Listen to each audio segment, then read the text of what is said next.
so we should see it any second now. And there you are getting a great view of Crew-9 inside Dragon Freedom as it returns back to Earth. We are awaiting the drogue deploys. This view coming from the WB-57 high altitude plane. And there you see it on your screen, drogue deployment. Drogue descent rate nominal.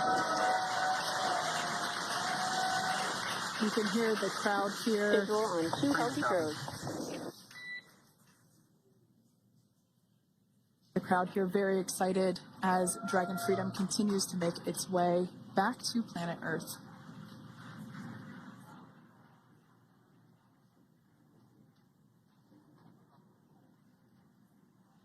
Next up, we'll stand by for the main deployment of the parachutes. The mains are quite a bit larger. You'll be able to notice the difference on your screen once they deploy, and they continue to ensure that the Dragon spacecraft slows down even further. As we mentioned, Freedom will be traveling 16 miles per hour when it splashes down off the coast of Tallahassee, Florida, here at 2:57 p.m. Pacific time this afternoon. And there we go. We have visual on 4 healthy mains. That view was from inside. Freedom copy.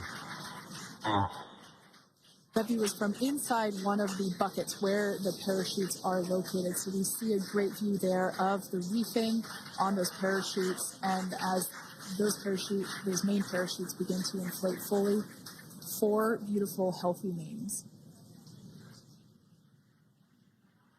Now awaiting visuals of Splashdown. Freedom. We'll start to hear Commander Nick Hague. Copy, 1,000. As we heard right there, Commander Nick Hague will be calling out the altitude of the Dragon capsule from here on out. Landing in water is simpler and provides more margin against unlikely parachute issues. You can see those parachutes continuing to slow the Dragon capsule down.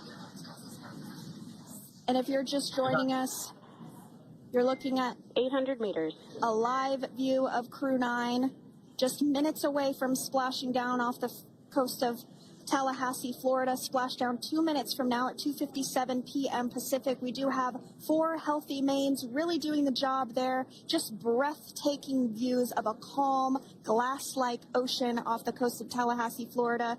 Crew-9 just minutes away from splashing down. This is really such an incredible shot. That Copy, was 600. That was a live view from our recovery vessel, Megan, which is stationed a couple miles away from the splashdown site. We can see the crew there using their restraints as resting places for their arms. They were just in space moments ago, so their arms were able to float freely. 400 meters. This is a gorgeous bluebird day here that we have for the splashdown of Crew-9. It's incredible to think that the Dragon capsule just minutes ago was going over 17,000 miles per hour and now gently coasting to a soft splashdown. 200. Copy, 200 meters. Brace for splashdown.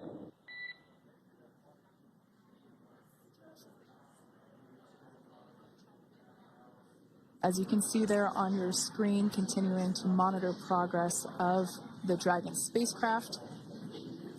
And we're going to stand by for splashdown located in the Gulf of America off the coast of Tallahassee, Florida.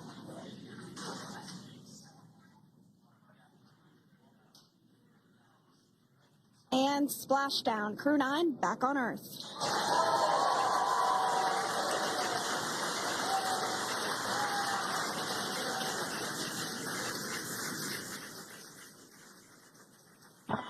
And SpaceX Freedom, splashdown. Good main release. Copy, splashdown. We see main chutes cut. Nick, Aleks, Butch, Suni, on behalf of SpaceX, welcome home.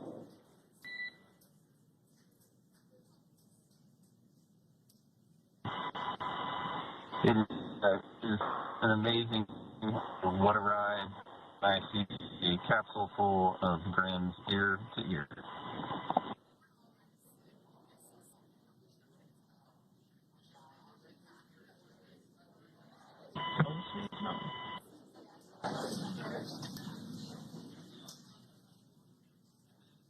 And as you can see on your screen, we have visual confirmation of splashdown. Dragon Freedom has returned home, and NASA astronauts. System safety verifications are in progress. We'll report back when recovery personnel are en route.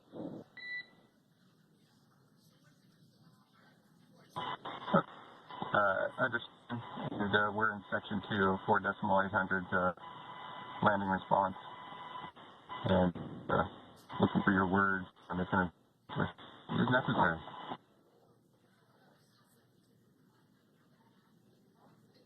In the distance, we can see the recovery vessel making its way.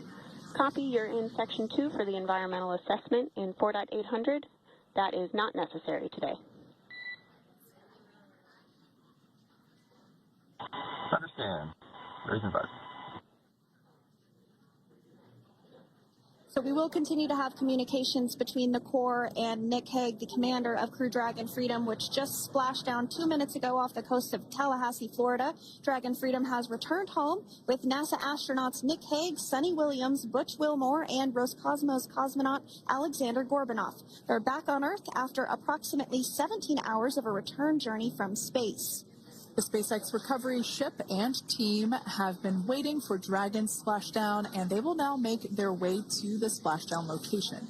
The teams have been ready and waiting about 3 nautical miles away, so it's going to take them about 30 minutes or so to make their way to SpaceX Freedom. Pretty sure we're in stable 1. Copy, stable 1. We see the same. It's going to take about 30 minutes for the recovery team to make their way over to Nick, Suni, Butch, and Alexander, who are still seated and secured inside that Dragon spacecraft there on your screen. Incredible views there of that thermal protection system, or TPS. That Dragon capsule was pristine, white color before it departed the station, and we can see how the reentry phase, the thermal protection system did its job. Now, if you're wondering what that hole, that bucket area is, that is underneath the side hatch. That is where the main parachutes were stored. So when we saw the Dragon capsule docked at station, it looked very different. The panel that protects and covers the main parachutes, that was still intact, as well as the panels that enclose where the drogue parachutes are located. We can see those fast boats. SpaceX is go for recovery personnel to approach. Expect personnel alongside in the next few minutes. Freedom copies. We can see those fast boats. We weren't kidding when we said they were fast. While it does take about 30 minutes for the main recovery vessel to make its way over to the capsule, these fast boats will be doing a couple of things simultaneously. A couple of them are going to be working to retrieve the parachutes that you see in the background there of this drone shot. Those parachutes will be retrieved from the ocean surface. We want to make sure we are able to pull those out. The recovery vessel there closest to the spacecraft is going to be performing some safety checks. We can see there they're using an instrument that is basically working to detect if there are any hypergolic vapors or fumes that are still residing in and or around the Draco thruster nozzles or outlets. The hypergolic fuel, which is necessary for on-orbit burns to maneuver the spacecraft. Unfortunately, those hypergolics are unable to be breathed. They are toxic, and so this team here is doing those initial safety checks to make sure that it is safe for the rest of the recovery team to approach the spacecraft. They're also checking to make sure that any residuals from the pyros are safe and are not going to cause any issues. We can see the team working their way around the spacecraft to do these, basically these sniff tests on all of those Draco thrusters. And as we continue to await the recovery of our Dragon spacecraft with NASA astronauts Nick Hague, Suni Williams, Butch Wilmore, and Roscosmos cosmonaut Alexander Gorbanov inside, Dragon has autonomously completed several steps to safe itself following splashdown. We are continuing to see Dragon in what is known as Stable 1 configuration. That's kind of the ideal configuration following splashdown. It's upright, and the Dragon capsule's in the right configuration for it to be hoisted into the recovery vessel Megan, which you do see a little ways off in your screen approaching. Dragon will continue to remain live on air with you through that recovery process, all the way through the point where the crew is extracted from the Dragon spacecraft. Now, if you are just joining us, the mission has gone smoothly so far. Dragon successfully splashed down off the coast of Tallahassee, Florida at 2:57 p.m. Pacific, 5:57 p.m. Eastern Time this afternoon. Approximately 17 hours prior to splashdown, Dragon autonomously undocked from the International Space Station, completed a series of departure burns, jettisoned its trunk section, and performed its final burn, the deorbit burn. This placed the Dragon spacecraft on a trajectory toward Tallahassee, Florida. Dragon successfully re-entered the Earth's atmosphere, followed by deployment of its parachutes to slow the spacecraft down to a gentle splashdown. We're now going to follow the Freedom. Hypergol sweeps and unfired ordnance checks are nominal. Rigging is in progress. Approximately 25 minutes until capsule lift. Stand by for PMC with SpaceX flight surgeon.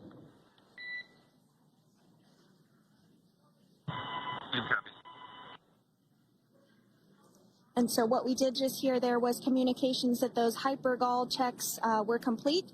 They didn't find any of that upon those checks, so we'll continue to move through the timeline. Next up is a process called rigging, which you see happening right now on your screen. This is when a SpaceX recovery personnel actually works to climb aboard the capsule and work through procedures ahead of lifting onto the nest of the recovery vessel Megan. We heard it's going to be about 25 minutes or so until that lift actually takes place.